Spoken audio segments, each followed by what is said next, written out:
Hello, my name is Claire, and this is my presentation on market failure at a glance with my chosen community of Taiwan, where I live. And since the fishing industry is very important to Taiwan, as the country is an island, as you can see from this map, I decided to focus on the market failure of overfishing. And so this has been an ongoing problem, especially in the coastal areas of the country since the 1950s.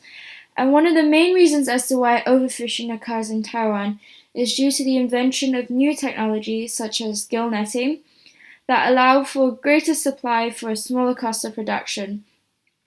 So what this means is that fishermen are able to just put their nets into the ocean and wait for fish to get stuck into it without having to do any actual physical labor.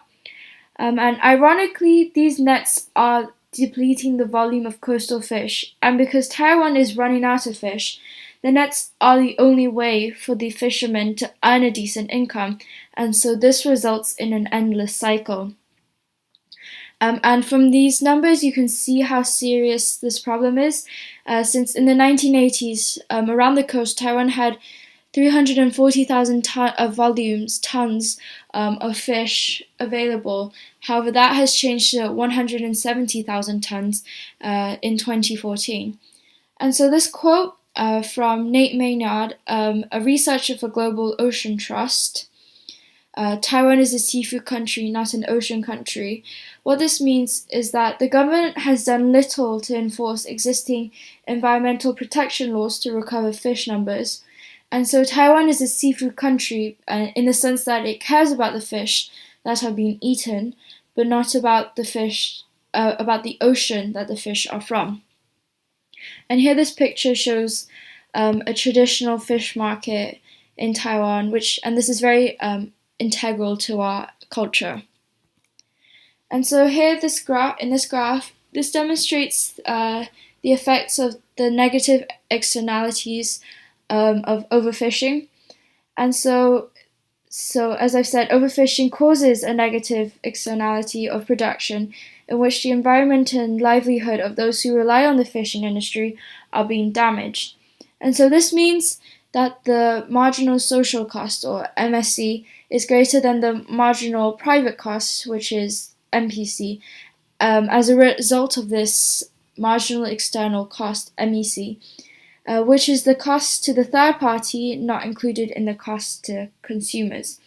And so this means that the socially desirable level of output at PQ is not achieved. And so instead, fishermen supply fish in the free market at P1Q1, and this creates a welfare loss, which is this blue triangle.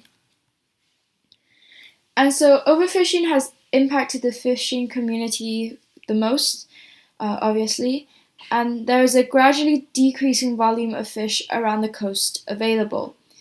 And in fact, there has been a 30% decrease in the past decade alone. And in fact, now many Taiwanese boats now have to fish in other territories outside of Taiwan, going as far as Japan, South America, the Mediterranean. And so the average size of fish around Taiwan has also decreased, leading to the fishermen traveling further and further out. And so the fishing industry is in decline, since less of the newer generations choose to become a part of the fishing industry due to the lack of income. And so now work is often being outsourced to migrant workers from other countries, which can lead to other problems that are discussed later on in this presentation. And on a cultural level, old fishing traditions such as the harpoon, shown in this picture here, are being lost. And so the actions taken by the Taiwanese government include acts and regulations. And so the Fisheries Management and Practice of Responsible Fisheries in the Coastal and Offshore Fisheries, published in 2015, discusses the reduction of fishing efforts, such as restricting the building of fishing vessels, the government implementing a vessel buyback program, and promotion of restocking of fisheries resources, including the releasing of fish fry, basically young fish, into the ocean, to increase fish numbers, and this ties into the work of conservation and management. And the Fisheries Act published in 2017 further discusses what was previously mentioned and the rights of the fishermen.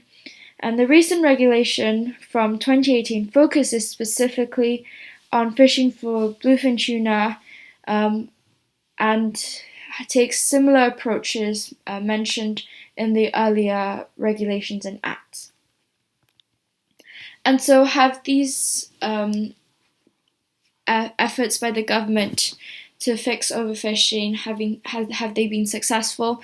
Well, overfishing is still an ongoing problem in Taiwan, unfortunately, and since the ocean is a common access resource, it is hard for the government to monitor, and since the government chooses to do very little, it makes the situation even worse. And so this has actually resulted in other problems such as human trafficking, where I mentioned the workers being outsourced to migrant workers and they're being forced to work in horrible conditions to reduce the cost of production for fishermen and big fishing companies. And this has also resulted in illegal fishing as fishermen try to avoid these regulations to bring in more yield. And so the government itself is concerned more with subsidies for fishing boats than actual environmental protection. And coast guards assigned to monitoring whether fishermen obey these regulations often do not have the incentive to do so, since they are rewarded more for catching drug smuggling than they are for catching someone not obeying a fishing regulation. And so the researcher that mentioned earlier in the presentation has suggested other possible solutions, such as tourism, since this allows fishermen to use their knowledge for education and recreation, and tourism also brings in money for the economy as well. And so this is my works cited page. Thank you for listening to my presentation.